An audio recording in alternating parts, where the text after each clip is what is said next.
Olá, Munchkins de todo mundo! É hora da nossa bedtime story. Bom, a história de hoje, na verdade, é a segunda parte da história do gato malhado e a andorinha assim. Então, deite desconfortavelmente, pegue o seu melhor cobertor, abrace o seu teddy bear, caso você o tenha aí. Let's get started! Quando a primavera chegou, vestida de luz, de cores e de alegria, olorosa de perfumes sutis, desabrochando as flores, e vestindo as trees, as árvores de roupagens verdes, o gato malhado estirou os braços e abriu os olhos pardos, olhos feios e maus. Feios e maus na opinião geral. Aliás, diziam que não apenas os olhos do gato malhado refletiam maldade, e sim todo o corpanzil forte e ágil de riscas amarelas e negras.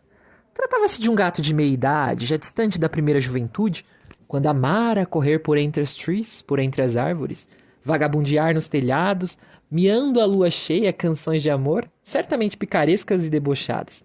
Ninguém podia imaginá-lo entoando canções românticas, sentimentais. Naquelas redondezas não existia criatura mais egoísta e solitária. Não mantinha relações de amizade com os vizinhos e quase nunca respondia aos raros cumprimentos que, por medo, e não por gentileza, alguns passantes lhe dirigiam.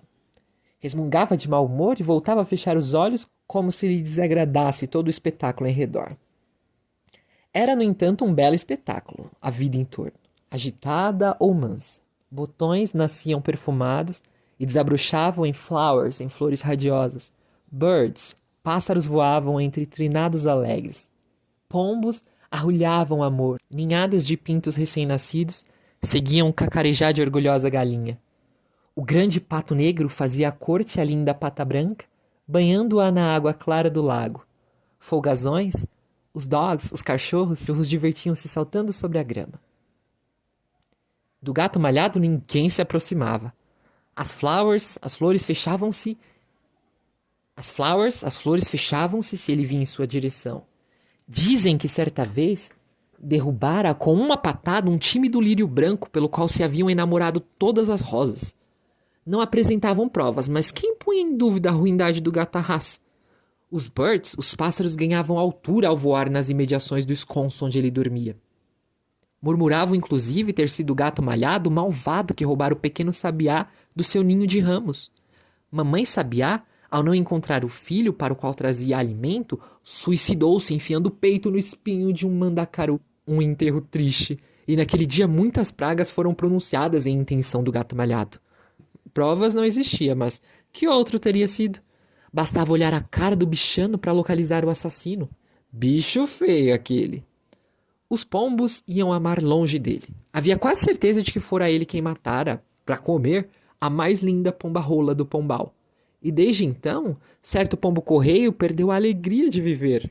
Faltavam provas, é verdade, mas, como disse o reverendo Parrot, papagaio, quem podia tê-lo feito senão aquele sinistro personagem, sem lei nem Deus? Tipo à toa? As maternais galinhas ensinavam aos pintos cor-de-ouro como evitar o gato malhado, em cujas mãos criminosas, segundo afirmavam, muitos outros pintainhos haviam perecido. Isso sem falar nos ovos que ele roubava dos ninhos para alimentar seu ignóbil corpanzil. Tampouco o pato negro queria saber dele, pois o gatarrão não amava a água do lago, tão querida do casal de patos.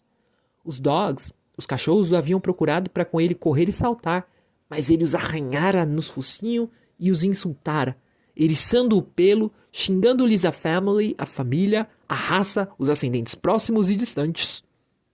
Um gato mau, mau e egoísta. Deitava-se pela manhã sobre o capim para que o sol o esquentasse.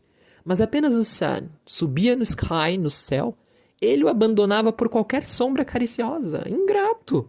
Durante muito tempo, uma goiabeira de tronco carunchoso alimentou a ilusão de que o gato malhado a amava, e disso se vangloriou perante todas as trees do parque. Só porque ele vinha flexível, corpo sensual, rascar-se contra seu tronco nodoso no meio das tardes solarengas.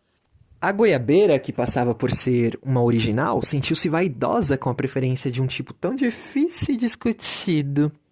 Procurou um cirurgião plástico, limpou-se de todos os nós que lhe enfiavam o tronco, fez-se bela para o gato malhado. E de tronco liso e limpo esperou. Mas quando ele viu que não podia coçar-se naquele tronco sem nós nem reentrâncias, voltou as costas à goiabeira e jamais sequer novamente a mirou. Durante algum tempo, devido a esta aventura, a goiabeira foi a vítima predileta das pilhérias, de mau gosto, dos habitantes do parque. Até a velha coruja, que morava na jaqueira, riu quando lhe contaram a história. Devo dizer, para ser exato, que o gato malhado não tomava conhecimento do mal que falavam dele. Se o sabia, não se importava, mas é possível que nem soubesse que era tão mal visto, pois quase não conversava com ninguém, a não ser em certas ocasiões com a velha coruja. Aliás, a coruja, cujas opiniões eram muito respeitadas devido à sua idade, costumava dizer que o gato malhado não era tão mal assim. Talvez tudo isso não passasse de incompreensão geral. Os demais ouviam, balançavam a cabeça, e apesar do respeito que tinham à coruja, continuavam a evitar o gato malhado. Assim vivia ele quando a primavera, entrou pelo parque adentro, num espalhafato de colors, de cores, de aromas, de melodias. Colors alegres, aromas de entontecer, sonoras melodias. O gato malhado dormia quando a primavera, irrompeu, repentina e poderosa. Mas sua presença era tão insistente e forte que ele despertou do seu sono sem sonhos. Abriu os olhos pardos e estirou os braços. O pato negro, que casualmente o olhava, quase caiu de espanto porque teve a impressão de que o gato malhado estava sorrindo. Fixou o olhar, chamou a atenção da pequena pata branca. Não parece que ele está rindo? Santo Deus, está rindo mesmo. Jamais o tinham visto rir. A pequena pata branca necessitou botar a mão sobre o heart, sobre o coração. Tão espantado estava com aquele riso na boca feroz do gato malhado. Ria pela boca, e o que era ainda mais inexplicável, ria pelos olhos pardos também. De repente, rebolou-se na grama como se for um jovem gato adolescente. Soltou um miado que mais parecia um gemido. Foi uma emoção geral pelo parque. A galinha carijó, que passava perto com sua doirada ninhada de pintos, gritou "Oi!" e desmaiou nos braços dos filhos. O galo Dom Juan de Rhode Island veio correndo ver o que tinha acontecido. De todas as galinhas de seu harém, a carijó era a preferida. Ajudou-a a levantar-se e ia lançar seu canto de guerra e de protesto, igual a uma clarinada, quando mais uma vez o gato malhado rebolou-se sobre a grama e miou outro miado. Ai, meu Deus, um miado romântico! Impossível! Dom Juan de Rhode Island engasgou-se e um silêncio total cobriu todo o parque naquela hora da chegada da primavera. Não se ouvia nem mesmo o arrulhar amoroso dos pombos, tal espanto universal provocado pela surpreendente atitude do gato malhado. Creio que ele enlouqueceu, diagnosticou o pé de mastruço que tinha fama de ser bom médico. Ele está preparando alguma nova maldade, sussurrou a galinha carijó refeita do faniquito, arrastando consigo para longe os pintainhos e Dom Juan de Rhode Island. Enquanto isso, o gato malhado levantou-se, estirou os braços e as pernas, eriçou o dorso para melhor captar o calor do sun, subitamente sweet, subitamente doce, abriu as narinas para aspirar os novos odores que rolavam no ar, deixou que todo o rosto feio e mau se abrisse num sorriso cordial para as coisas e os seres em torno. Começou a andar. Aconteceu então uma debandada geral. O grande pato negro arrastou a pequena pata branca para o fundo do lago e assim, num mergulho em que bateu todos os seus recordes anteriores, atravessou para outra margem onde pôs sua mulherzinha a salvo. Os pombos recolheram-se todos ao pombal, silenciando os arrulhos de amor nos galhos das árvores onde nasciam e se multiplicavam brotos verdes, no mesmo minuto transformados em folhas cheias de sombra. Os cães pararam de correr e pular. Fizeram como se estivessem muito ocupados em desencavar ossos escondidos. Os botões que começavam a virar flowers suspenderam momentaneamente seu trabalho e uma rosa, que apressada já se abrira, deixou cair todas as pétalas sobre o chão, menos uma que ficou volteando no ar ao sabor da brisa. Toda essa correria fez um certo ruído, despertando a atenção do gato malhado. Olhou espantado. Por que fugiam todos se era tão belo o parque naquela hora da chegada da primavera? Não havia tempestade, não corria o vento frio derrubando as folhas. The rain, a chuva não desabava em lágrimas sobre os telhados. Como fugir e esconder-se quando a primavera chegava trazendo consigo a doçura de viver?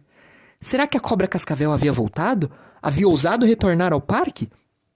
O gato malhado procurou-a com os olhos. Se fosse ela, dar-lhe-ia nova lição para que jamais ali viesse roubar ovos, tirar birds dos ninhos, comer pintos e pombas rolas. Mas não, a cascavel não estava. O gato malhado refletiu e compreendeu então que fugiam dele. Há tanto tempo não o ouviam miar nem sorrir que agora se amedrontavam. Foi uma triste constatação. Primeiro deixou de sorrir, mas depois encolheu os ombros num gesto de indiferença. Era um gato orgulhoso. Pouco lhe importava o que pensavam dele. Até piscou, num gesto um pouco forçado, um olho malandro prussano.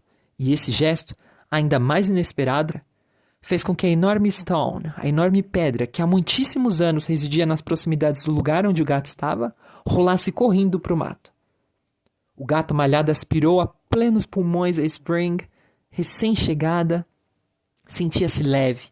Gostaria de dizer palavras sem compromisso, de andar à toa, até mesmo de conversar com alguém. Procurou mais uma vez com olhos pardos, mas não viu ninguém. Todos haviam fugido. Não, todos não.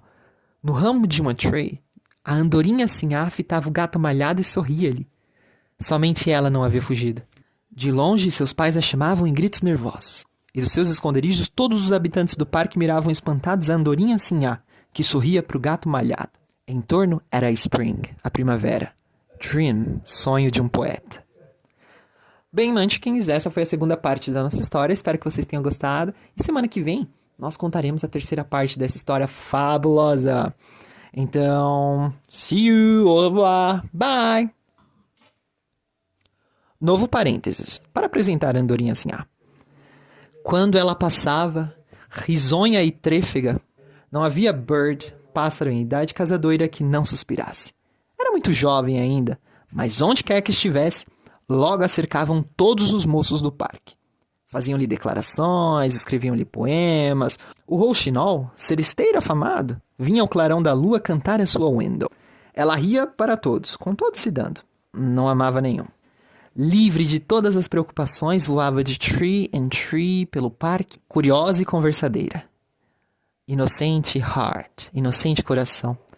No dizer geral, não existia em nenhum dos parques por ali espalhados andorinha tão bela, nem tão gentil, quanto a andorinha sinhá.